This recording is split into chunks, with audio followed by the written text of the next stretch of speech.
पिता सीसता बास हमारा संकनाल होय आया माता गर्भ सुलिया बसेरा वहाँ में जीव कहाया। ब्रह्म से जीव कैसे हुए, हमारा जन्म कैसे होता है ये आप सुन लो। पहले मृत्यु से सुनते हैं। मृत्यु जाने के बाद क्या होता है, ये जीव नौ द्वार से निकल जाता है और फिर कहाँ जाता है, जीव तो दिखता नहीं, एक वायु के जैसे है तो ऐसे ये वायु में मिल जाता है। फिर वायु में मिलने के बाद फिर इसका जन्म कहाँ होता है, उसके साथ में कर्म रहते हैं। अब कर्म की गति से धीरे धीरे धीरे वायु से कभी वो जल में गिर जाता है, पानी में, कभी नदी में, कभी सागर में, कभी जहाँ जहाँ पानी खुला है वहां चला जाता है, कभी पेड़ पौधे पे बैठ जाता है, कभी अन्न पे बैठ जाता है। अब ये कण भी नहीं कह सके तो केवल वायु है। ऐसे अनंत जीव ऐसे भटकते हैं वायु में और ऐसे ऐसे गिर जाते हैं। फिर कर्म गति से पानी के माध्यम से या खाने के अनाज के माध्यम से या वायु के माध्यम से पेट में जाते हैं। किसके? पिता के। पिता किसी भी योनि का पिता हो, सब पिता ही तो है, तो उनके पेट में चले जाते हैं। फिर धीरे धीरे पेट से वो जाते हैं भ्रुगुटी में, वो पिता के भ्रुगुटी में, और वहां जाके वो ठहर जाते हैं। फिर उसको गर्भ में अगर आना रहा तो माता पिता का संयोग चाहिए, और जब स्त्री पुरुष का संयोग होता है, प्राणी में भी नर मादा रहती है, तो उस समय पिता के भ्रुगुटी से वो माता के गर्भ में जाता है। विज्ञान बता रहा हूँ पूरा, महाराज ने सारा विज्ञान खोला है। पिता सीसता बास हमारा, यानी इस प्रकार हम अपने पिता के भ्रुगुटी में आ गए। अब अनंत आ गए पिता के भ्रुकुटी में, और कोई एकादा का जन्म होता है, बाकी तो वही मर जाते हैं। और फिर वही चक्कर, हवा में हवा के द्वारा, पानी में पानी के द्वारा, अनाज में, और जाओ पेट में, पेट से और ऊपर उठो। ये परशुराम जी महाराज की वाणी में सारी बातें हैं। हमारे खेड़ाबा के संत रामदास जी महाराज के शिष्य थे परशुराम जी महाराज, उनकी वाणी में ये सारी बातें डिटेल में आई है। तो पिता सीसता बास हमारा शंखनाल होय आया। ये शंखनाल भ्रुगुटी में, भ्रुगुटी से ब्रह्मस्थान तक शंखनाल है। और पिता का ब्रह्मस्थान, माता का ब्रह्मस्थान, दोनों के संयोग से ये भ्रुगुटी छोड़ता है और धीरे धीरे धीरे शंखनाल से माता के पेट में जाके चला जाता है, गर्भ में जाके बैठ जाता है। और प्रारंभ में 5 दिन तो पानी के बुदबुदे जैसा रहता है, फिर धीरे धीरे उसको आकार मिलता है, फिर उसको बड़ा होता है, फिर एक एक इंद्रियां आती है। 7 महीने में वो पूरी तरह से बाहर आने के लिए तैयार हो जाता है, और 2 महीने के बाद माता का वो गर्भ का स्थान छोड़ के वो बाहर आ जाता है, और फिर उसका अलग अस्तित्व हो जाता है। शुभ सु अशुभ उस सु नीचा, मैं भुगतु भुगताया, मेरा रिजक हमारे सारे, इच्छा सु चल आया, शुभ सु अशुभ, ऊंच सु नीचा। अब हम ऊंच नीच जाति में क्यों जाते हैं, ये भी देखो। जिसके कर्म नीचे है यानी बुरे है, वो नीची जाति में चला जाता है। जिसके कर्म ऊंचे है वो ऊंची जाति में चला जाता है। बांबीड़ा खींच काय दुख पाओ, एक हरजस है महाराज का। ये तो कर्म के कारण आप ऊंच नीच हुए, नहीं तो ब्रह्म ऊंच नीच नहीं है। ब्रह्म ऊंच नीच नहीं है, ब्रह्म ऊंच नीच से परे है। ये ऊंच नीच तो ये शरीर हो जाता है, वो भी कर्म के कारण। शुभ सो अशुभ, ऊंच सु नीचा, मैं भुगतू भुगताया। मैंने ही कर्म किया और मुझे ही भोगना पड़ेगा। करसी सोई भुगतसी, प्राणी पुनर पाप। सुन जो रे सुख राम कहे, कुण बेटो कुण बाप। करसी सोई भुगतसी। पहले सतयुग में ये प्रथा थी कि एक ने पाप किया तो सारे देश को भुगतना पड़ता था। वो लोग, हाँ, सतयुग में एक ने अगर पाप किया तो सारे देश को उसकी सजा। वो कहेंगे भाई हमने तो नहीं किया। अरे भाई सतयुग था ना, सतयुग में तुम्हारे ही किसी ने किया है तो सब भोगो। एक बार चारों युग भगवान के पास भगवान के दर्शन के लिए निकले। कथा आती है भगतमाल में, छोटी सी बता देता हूँ। सतयुग आया तो भगवान ने उसके तरफ देखा भी नहीं। सतयुग कितना अच्छा युग है, उसके तरफ देखा भी नहीं। फिर आया त्रेता,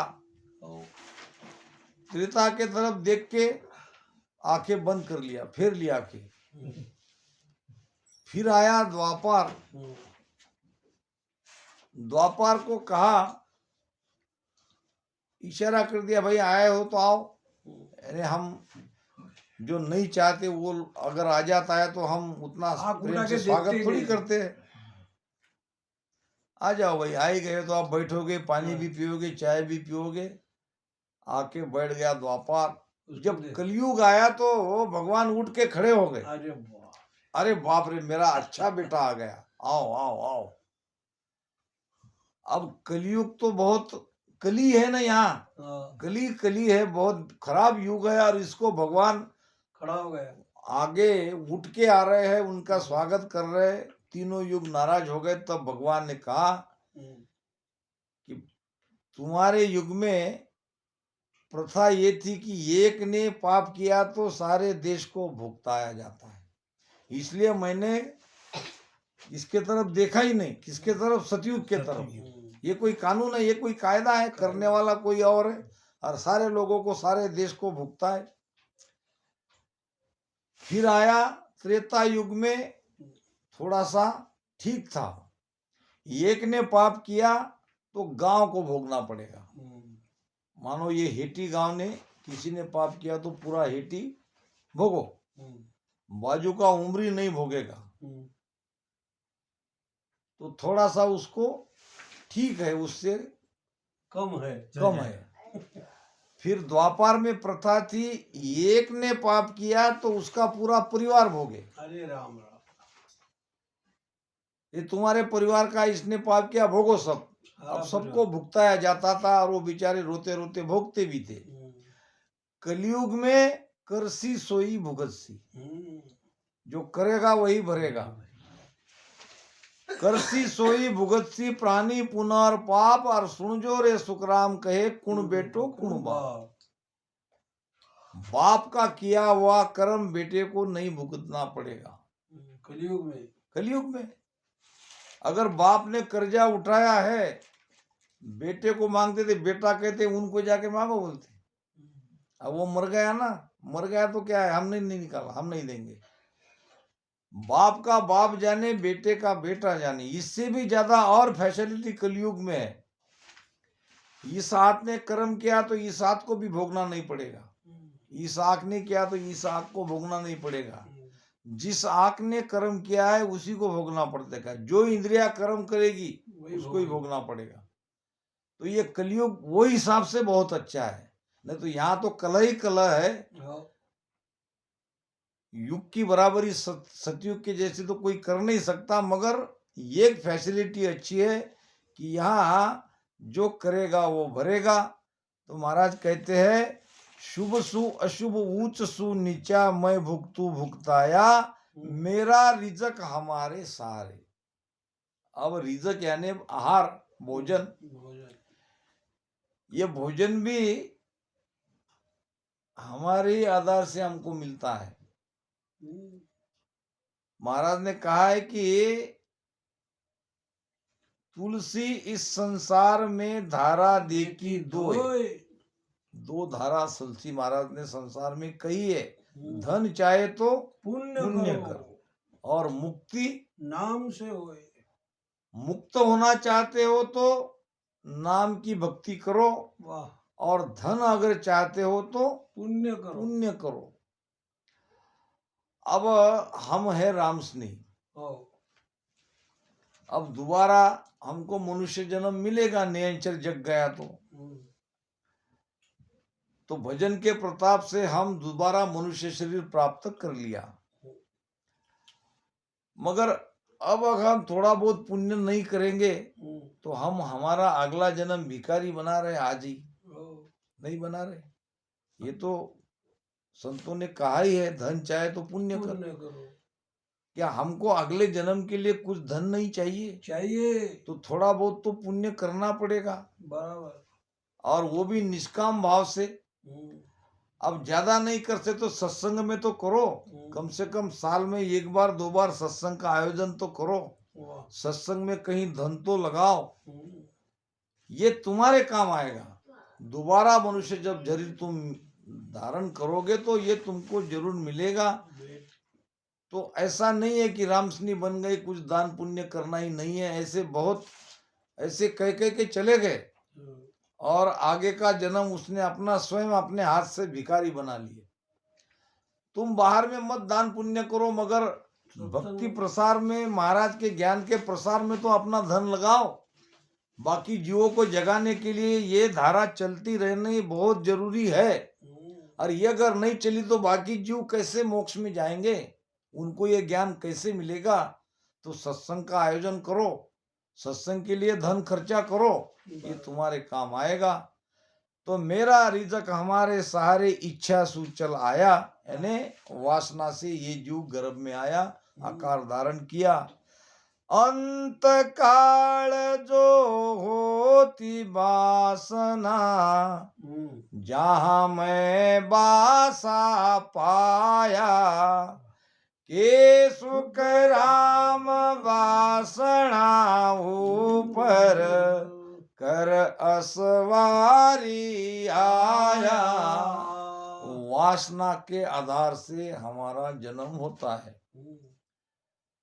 राजा भर्तृहरि राजा थे, सुख संपत्ति सब रानियों का त्याग किया, भजन करने के लिए बैठ गए, और देखा कि एक सिंह यानी शेर हिरण के पीछे भाग रहा है। हिरण है गर्भवती, और नदी के उस पार वो हिरण कूद रही थी। उसी समय उसके गर्भ से बच्चा बाहर आ गया। अब बच्चा इधर गिर गया और उसने छलांग लगाई, आगे जाके शेर ने उस हिरनी को पकड़ के मार डाला, खा लिया। अब ये बच्चा यहाँ तड़प रहा था बिन माँ का।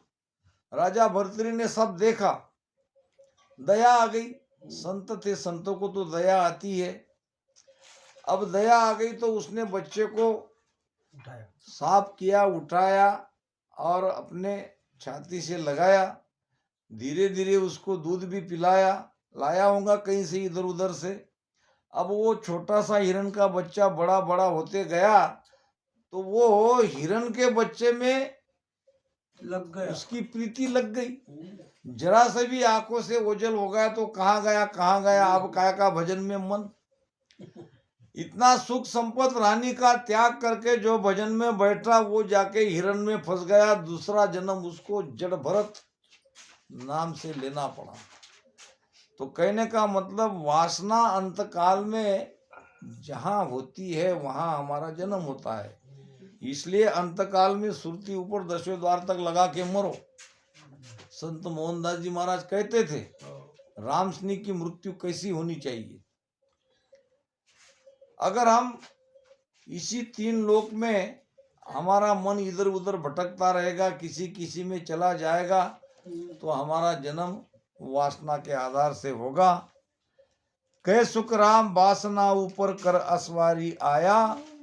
ना मैं ब्राह्मण ना बैरागी, ना मैं फरक फकीरा, ना मैं जंगम ना मैं जोगी, ना मैं सिद्धन पीरा। ये किसके लिए कह रहे? ये आत्मा के लिए कह रहे। शरीर है ब्राह्मण, शरीर है जंगम, शरीर है जोगी। ना मैं ब्राह्मण ना बैरागी, ये आत्मा न ब्राह्मण है, आत्मा न बैरागी है, और ना मैं फर्क फकीरा, ना आत्मा फकीर है। यानी 6 दर्शन ये शरीर का भाग है, आत्मा दर्शन के परे है। ना मैं जंगम ना मैं जोगी, न मैं जंगम हूं न जोगी हूं, और न मैं सिद्ध हूं न मैं पीर हूं। पीर कितने हैं? 24। तीर्थंकर कितने हैं? 24। अवतार कितने हैं? 24। सब 24 है। ना मैं जति नहीं मैं स्वामी, ना मैं पाखंड होई, ना मैं भेक अभेक न सुन रे, लकसी बिरला कोई। जति को कह रहे महाराज, मन मैं जति हूँ, यानी मेरी आत्मा न जति है न स्वामी है न पाखंडी हूँ। मेरे अंदर कोई पाखंड नहीं है। पाखंड है 96 प्रकार के, ये 96 पाखंड से मैं अलग हूँ। ना मैं भेक अभेक न सुन रहे, न मैं भेषधारी हूँ, मगर मेरा भेष भी तो है। वो भेष महाराज कहते हैं कि ये भेष कौन लगते हैं? के सुखराम देरो भेष सकल सो माया, असत सत नहीं कोई, और जो कोई भेष शब्द का साजे मोख मिलेगा। भेष तो है मगर ये शब्द का भेष है। ये ऊपर 6 दर्शनियों का भेष में मैं नहीं हूँ। लक्सी बिरला कोई, मुझे लखने वाले कोई बिरले है। चारू बरन जात नहीं मेरे, जति अरत कर लीजे। के सुख राम समझ बिना मिथ्या, ना पाछो जवाब न दीजे। न मैं 4 वर्ण में हूँ, ब्राह्मण क्षत्रिय वैश्य शूद्र, इसमें मैं नहीं हूँ। आत्मा वर्ण से परे है, और जो आत्मा को जान लिया वो वर्ण से अलग निकल गया। चारू वर्ण जात ने मेरे, मेरी कोई जाति नहीं है। जति अर्थ कर लीजिए। हे जति, तू मेरा ये ज्ञान का अर्थ कर लो, तुम समझ लो मैं किस देश की बात कर रहा हूँ, मैं कौन सा ज्ञान दे रहा हूँ। के सुखराम समझ बिन मिथ्या, ना पाचो जवाब न दीजे। अगर समझ नहीं पा रहे हो तो आप मिथ्या यानी झूठा, झूठ मूठ मुझसे जवाब मत दो। अब इस प्रकार जति का संवाद यहाँ पूरा हुआ।